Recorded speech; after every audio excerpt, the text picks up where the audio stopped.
So, Vijay, apparently you once said that you wanted this house to make people go weak at the knees. Tell us a little bit about it. I'm definitely feeling shaky and it's nothing to do with these heels.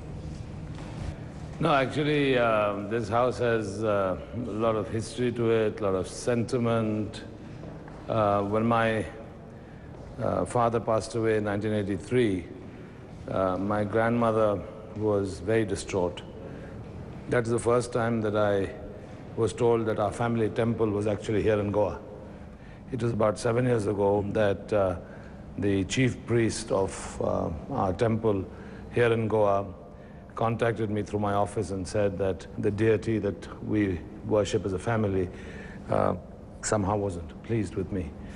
Difficult for Westerners to believe this, and he came to Bangalore and said something very interesting. He says, you were supposed to build your family home in Goa, which you haven't done. Having a family home is very sacred, very sacrosanct in our culture. This is probably the only property here in Goa that stretches from the main road all the way to the beach. And that explains why it's so long.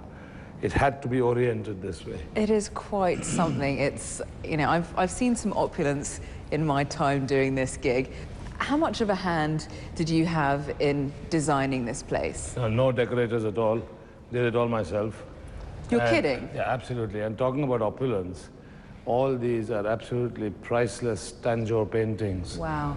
Which are antiques. And that's actual gold leaf, hundreds of years old. That's beautiful. Actually, I bought these in South India and have been collecting these for many years. And so when I designed this big hall, the proportions were decided by the art. Just round here, I noticed earlier that there's a picture of your father. How important are his teachings to you today? I respect him for his shrewdness. I remember in 1977 when Morarji Desai was Prime Minister of India, he advocated prohibition for the whole of India. And obviously the values of all liquor companies and breweries collapsed.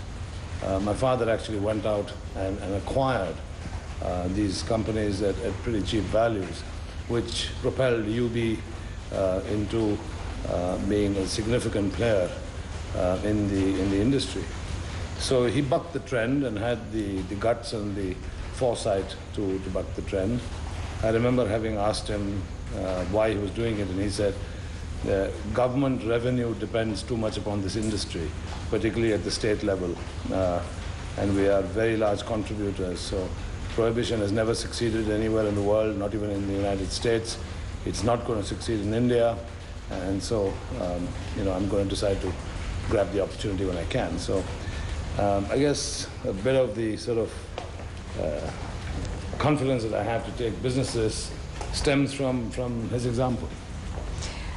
Over here, we have what cannot be ignored, the drum kit. How often do you get a chance to practice and, really to play with any of the huge array of toys that you have? Whenever I'm here, I really sort of do what I want to do. And if I feel like playing the drums, I play the drums.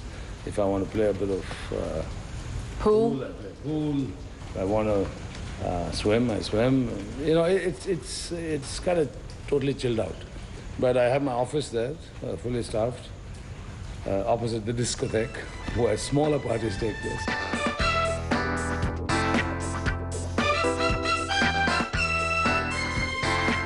To others watching this might look like a charmed existence that you've got, and you live in utter paradise. Is there anything about your life that you would change if you could? I may have done a few things differently in my life, but otherwise I'm happy and content the way I am, actually. It doesn't surprise me. I'd be happy and content too.